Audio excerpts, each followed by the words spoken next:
Welcome to The Bridge, the official podcast for the University of Maryland, Baltimore School of Pharmacy Patients Program. The Patients Program is the bridge between the community and researchers. The Patients Program created this partnership to help researchers listen to the community's voice in order to build a bridge to an effective learning healthcare community. Here's your host, Rodney Elliott. Dan, thank you for joining us again on The Bridge on the podcast. For our listeners who are tuning in right now, I am talking to Danny Van Leeuwen. He wears many hats, literally and figuratively. He also is a patient, caregiver, activist, an artist, very talented. I had the opportunity to listen to some of his work as far as music is concerned, but I also listen to some of his podcasts, and he's helping us over here at The Bridge break into this podcast world because we're just finding ways to continually meet our community where they are. I'm a patient. I have multiple sclerosis. I've been care partner to 3 family members end of life. I'm a nurse, a registered nurse. Yeah. I have led several electronic health record implementations. I have been in quality management. I've been in the C-suite. I've done consulting. I wear a lot of hats. So what I like to say is that I know a little bit about a lot of healthcare and not a lot about that much. Can you expound on that a little bit like that? Does that take you off the hook for a lot of things? Or? No, but what I'm trying to say is that, often in healthcare, people have their silo of expertise. Okay. And one of the gifts that I have and the experiences that I've had is that I've worn all these different hats. Now, most people have more than one hat. You're a spouse or a partner, you're a parent or a grandparent, you're a co-worker, you're a community member, you may be a churchgoer. So you wear a lot of hats too. But the gift I have is I wear them all at once. I can come at a challenge, a problem from many different perspectives. I even though I am often a patient caregiver representative at the table, I still carry with me that I'm a nurse. I still carry with me that I know something about health information. I still carry with me that I'm a grandpa, an opa. I still carry with me that I've been in the C-suite. So I can look at things from different perspectives. Many different perspectives. So many different type of hats people wear and juggling, and I think that's for everyone. But when we talk about challenges in life and we talk about overcoming them, the question just popped in my mind. Your music talent, your music gift, your music hat, how has that helped you has it helped you in your health delivery to different groups or in general? Like, so is your music gift totally separate from? No, it's totally not separate. Well, see, I don't think really anything is separate. It all fits together. I'm a person just like anybody else. And, all my features and all my interests and preferences and skills and communities fit together. Gotcha. So with music, in podcasting, what music does for me is I just think it's a little more interesting, a little more artful. I think that it's another community to be familiar with. It's a different kind of teamwork. It really helps.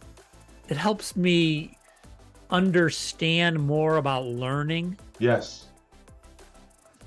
Music is I read something years ago. My background before I started working with the Patience program, I actually played basketball overseas in Europe for years.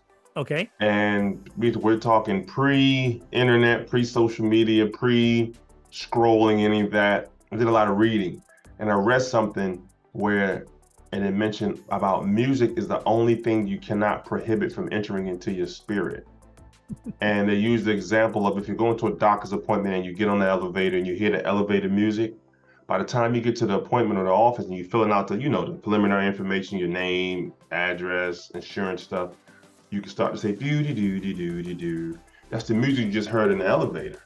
And that is totally true. Like, you can't prohibit that entering your spirit. And that's so relatable because I have a pregame playlist I listen to before I go to the game. I have music I listen to at night when I want to wind down before I go to bed. On Sunday morning, if I'm cleaning, I get up, put some gospel music on. It just so music is so great, and it's a way to communicate with different people, and it's also brings people together. All right, let me ask you a question. Go for it. When did you first realize health was fragile? Oof. I realized health was fragile two really, really distinct times. Back to that part when I said I was playing basketball overseas in Europe. I never had no major injury up until 1 year in Italy. I was playing and it was the start of the game. It was a jump ball and I jumped the ball to start the game, and the referee didn't move out of the way like they normally do. And I came down on his foot and fractured my ankle. I was out for the end of the season. It was playoff time and it was just horrible. I rehabbed all summer, started that next year, and still had issues. So much so that I had to get surgery the following year. So it was like, up until that point, sprained finger or, a bruise here and there, nothing really major that kind of took me out. So it really, really, really was challenging for me mentally, physically, and also financially, because I wasn't able to report to the next team. So again, it was really vital at that particular point. Luckily, I had surgery, I came back, wasn't 100%, but I was good enough and I was able to get back in the stride of things. And the second time was kind of similar to one of your roles you played as a caregiver. Back in 2012, my mom passed away from lung cancer, but prior to that, I was actually one of her primary caregivers, myself and my dad. And that was a year that I'll never forget, a moment I'll never forget, where I was her number one caregiver when her care went from curative care to palliative care. Right. When the doctor said we were no longer treating for cure, we were treating to keep her comfortable, I may have destroyed something in the in that room because I didn't want to hear it. But yeah, that was vital because I didn't know what was next, and I couldn't predict it. I just thought that, she'll get better or she'll be able to maintain. But the peace that she had during this time was another level of strength that I never could imagine as well. So it was really vital for me to say, okay, Rod, get it together. If she's okay with it, you're going to have to find a way to get okay with it. So that was very, very vital for me. And like I said, the strength that she showed during that time was fantastic. If I had to do it all over again, being a caregiver, I would. But that was definitely a really, really challenging moment for me because I can go back and admittedly say I was a horrible everything else. I was a horrible parent. I was a horrible friend. I was a horrible student because I was going back to school. Only thing that mattered to me was taking care of my mom for those couple of hours, and then that was it. But it was vital because I rebounded out of that as well after she passed, and time got better. I mended some relationships that I fractured during that time, and I got back on my own feet. So it was definitely a very vital moment back then. Dan, we talked about a little bit offline about how you recognize and understand in this new journey that you have people who are listeners, people who are watchers, and you know, by you getting information out on your podcast and your newsletter, how are those different, and what made you want to make sure you tackled each one of those avenues as far as communication is concerned? Well, I'm a communicator, and I have always appreciated how differently people take in information. Yes. And my podcast is a big playground for me, and I get to try stuff. Here we are talking, and we're on the screen, and people who are watching a video can see that screen. Well, I might tag on an introduction and a reflection at the end. I script what I say when I'm on mic, as opposed to now we're just talking and it's just flowing. But I like to script it, and then I don't like how I look reading it. So then I would need to bring in images that are present while I'm on mic. There you go. You know, and I'm a musician, and I like to use music underneath some dialogue or when I'm on mic. I often like to have it stand out with some music underneath it. That's what we here at the podcast, at the Bridge, are trying to do, is keeping our audience engaged. And, you know, we found ways to stay engaging with our community members during the pandemic with our social media efforts. And now it's graduated, or we've, you know, matured to the podcast space. And we're always just finding different ways, different nuggets to stay relatable, but also we want people to come to our page or come to our video and stay a little longer, right? Right.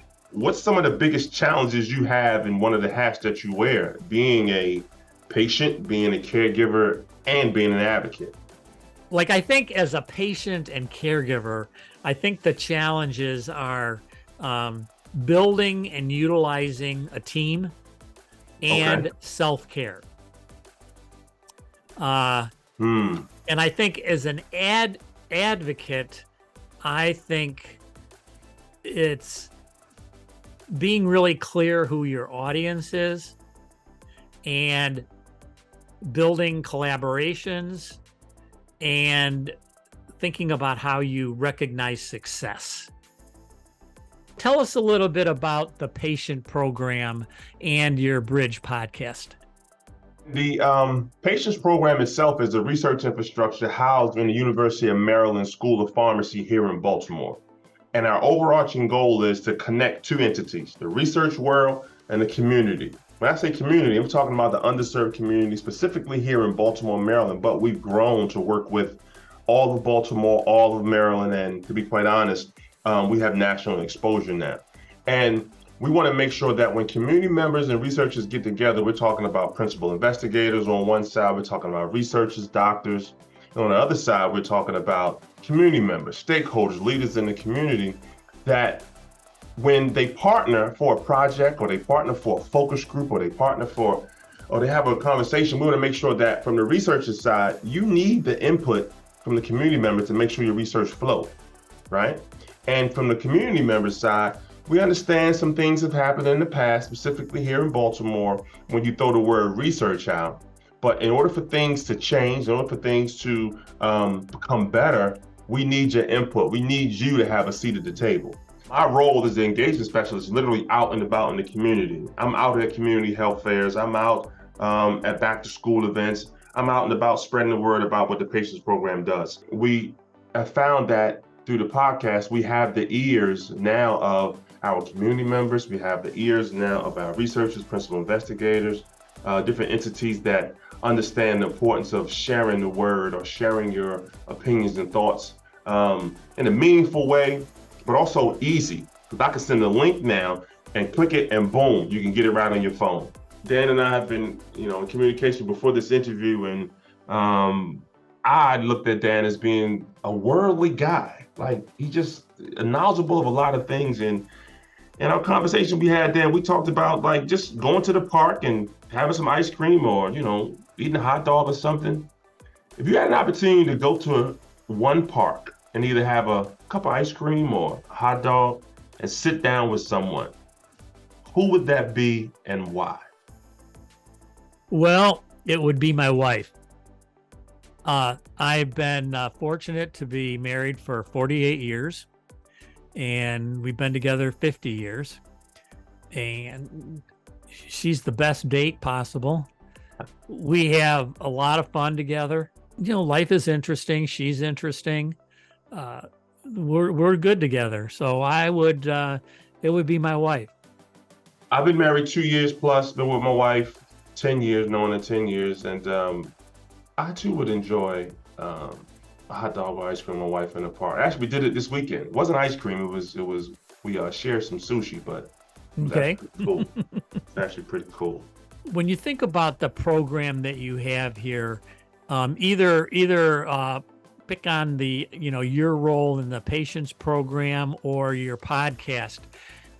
Where do you want to be, say, a year from now?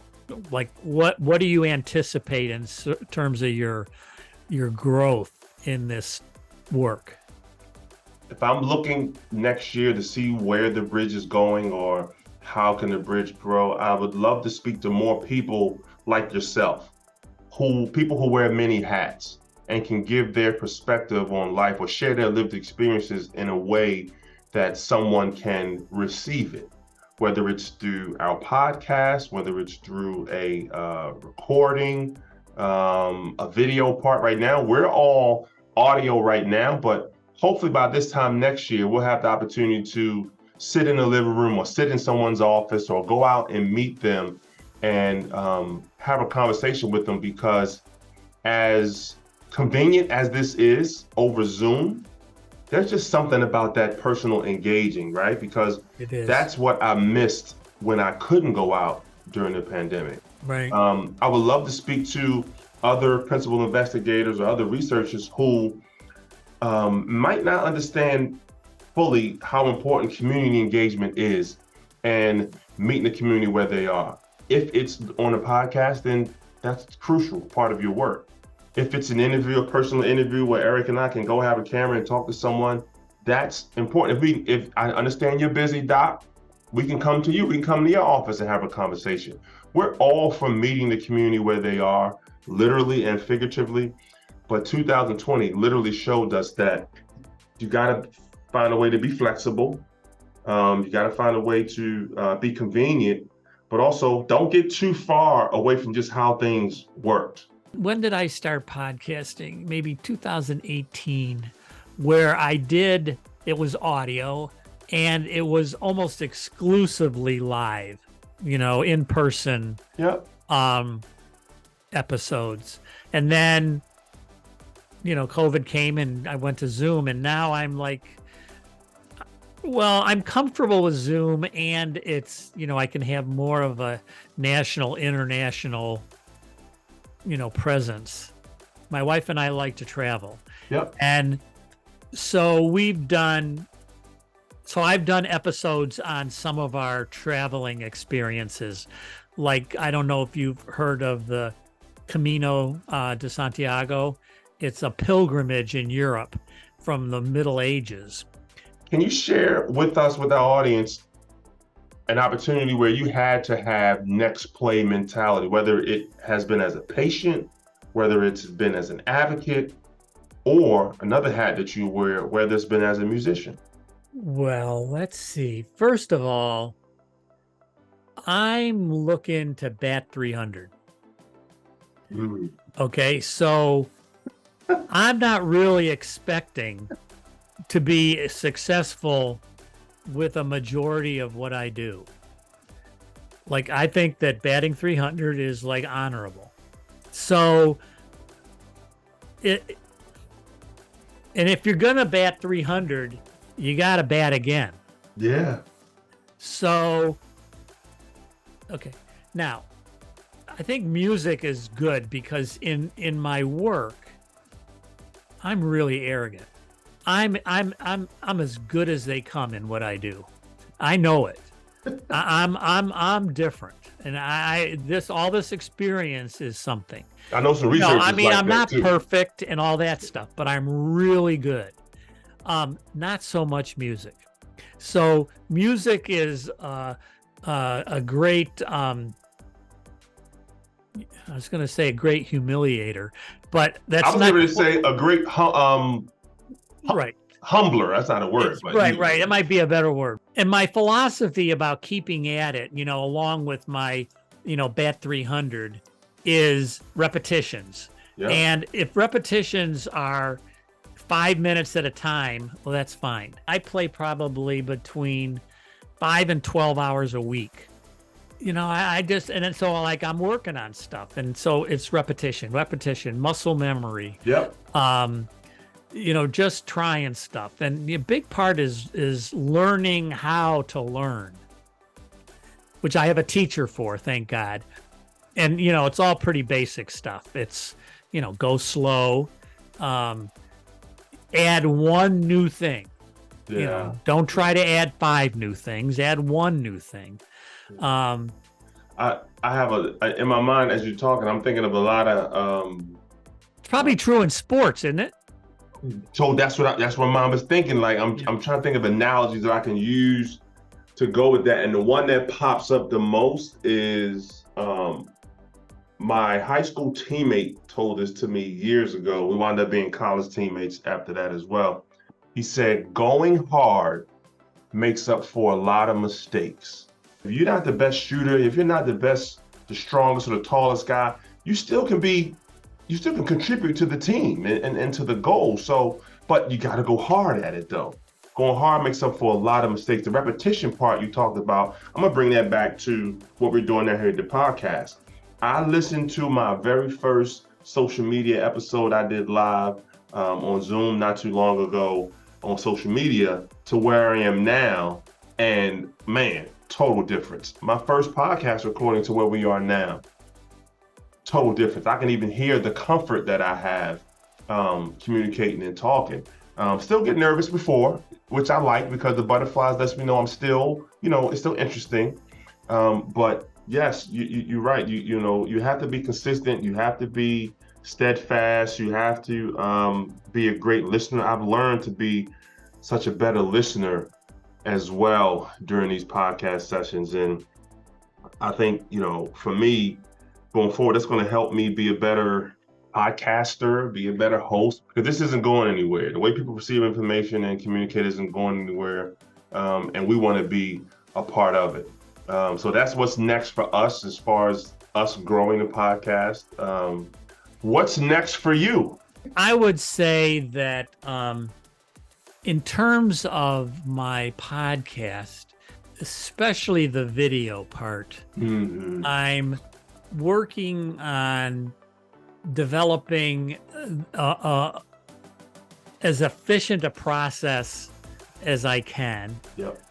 And then I'm looking to bring on some emerging adults to help me produce, meaning that I'm well aware that I'm an old fart, and I know what I know, and I have 71 years of experience, 50 years in healthcare, and I wear a lot of hats. But my day is over. It's the younger generation of activists that are coming up. Yes. And what are the questions they have? Yep. Where do they want to expand their knowledge? Where do they think their peers, where are they, and what do they need, and how do they communicate? So I'm hoping to combine my need for some help with getting help from, people who are younger than me. Just last week, we had one of our former interns here with the Patience Program actually return, and now he's graduated from college, and he's actually writing for a social media platform here in Baltimore, and he shared one of his stories that was produced. He actually had a small segment on a local news channel here live talking about it, and it was interesting to see him grow where he is, when he started with us to where he is now. And we're going to be picking his brain, so to speak, on how to communicate, because this publication that he's working for now here in Baltimore, called the Baltimore Banner, is all online. It's an online publication. And they have a way of, they're all over social media. They're all over, I'm not sure they have a podcast right now, but they're finding ways to stay connected and relatable to a little bit of everyone. I'm talking about kids who just graduated from college, but also talking about topics that are near and dear to some of the seniors or older adults here in Baltimore. So as always, Dan, you drop jewels every time we talk or you share an email. I really appreciate it. I'm very interested in continuing to follow your work, and I'm happy to stay connected. Dan, I appreciate it, and we will be in contact, and always good seeing you and always good hearing from you. Thank you for listening to the Bridge Podcast. To learn more about the Patience Program, visit our website at www.patience.umaryland.edu.